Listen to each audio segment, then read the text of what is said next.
Mr. Gubbels, good afternoon. Thank you very much for being here with us today. Thank you very much for having me. So you're the manager of the very famous company Big Ben. That's correct. So could you please start by introducing yourself? My name is Elbert Gubbels and I'm from the fourth generation of the Gubbels Pipe Factory. I started 150 years ago. I'm in the business for 35 years about. So you learned all the tricks of the trade. Pipe smoking, I think it's one of the most beautiful ways of smoking which exists. And the product, it's beautiful. And it also fits very much in this period where we live in. I believe in the product, and I always have been believing in the product. And we always try to invent new things. We thought about product development in thinking in different brands like Porsche Design. So we created a pipe, for example, for Porsche Design, just to make pipe smoking more like a lifestyle. Pipe smoking in the past was something like a cheap way of smoking, but nowadays it's something exclusive. People really are aware about the product and the beauty of the product, and they read about it and they study about it, and so it's nowadays it's completely different. So I can see that you brought one of your pipe with you. Now, for example, we created a very small pipe, small bowl. So we use now the 6mm filter for a small pipe, and we combine it with horn, and we call it the Big Ben Shepherd. Like it's pure nature. Yeah, this is something I also and this smoking of this is very comfortable. It's very light. And the wood is extremely hard because it's well aged. So I guess that during your career you went to a lot of meetings, you met a lot of people. Do you have an anecdote to share with us? There is one more funny story which also built up the company, which was very important for the company, and that was in 1958. My father was at this time, he was 18 years old.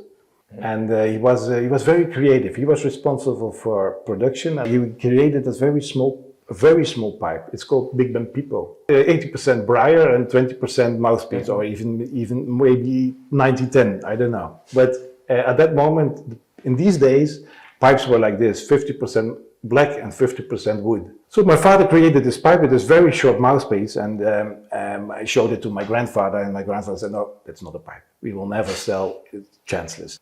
So my father was a little bit upset, but okay. And then they went to Hamburg, where was the manufacturer of the mouthpieces, of the ebony mouthpiece. My father, it was his first time that he also joined, and he was asking, of course, for this small mouthpiece, for this new shape, but he said, "No." My grandfather said, "We will never do that because it's not sellable." But he asked and asked and asked, and then, like a small child, my grandfather said, at the end said, "Okay, just to please him, just reorder a few." And then my father was happy, and they went back by train from Hamburg to Roermond. And at the end, when they got almost home, my grandfather said to my father, "Oh, by the way, when you went to toilet in Hamburg, I canceled the mouthpieces." So my father was very upset. Then a few days later, American people came to visit us in Roermond. So my father had to introduce himself also. There were these American people, they were in the showroom with my grandfather, with my uncle, and they chose a lot of pipes, they were all on the table. And my father came from the production side. He just introduced himself, and he put this small pipe, this pipo, just on the table like that. And these American people, they saw this pipe, and they cleaned the table, and they said, "This is the pipe we want to talk about." And that was the most selling pipe of Big Ben, and still is. And my father, by the way, 86 years old, every day he's in the company. Yeah, still is there, so I'm very proud about that as well.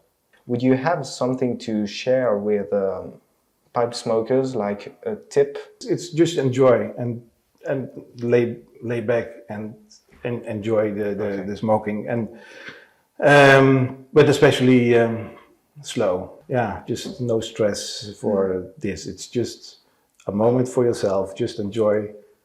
How do you see the pipe industry in a few years? Pipes will be sold always, and I really hope that that of course the attention will be will be bigger and will grow again. People that really appreciate the product and the value of the product, that they will do efforts to get the pipe. Mass production is, of course, like we had in 35 years ago.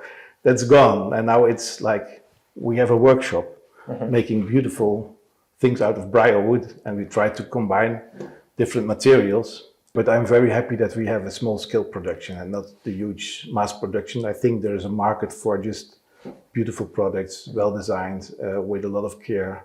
We see younger people now getting interested in pipe smoking again. A pipe fits, I think, perfectly in the time where we live in now. So today is a big day for you. You're going to be a part of the Confrérie des Maîtres Pipiers de Saint-Claude. Yes. What does it mean to you? No, I'm really looking forward to that. And it's a tradition which I know for a very long time. But I'm happy about it.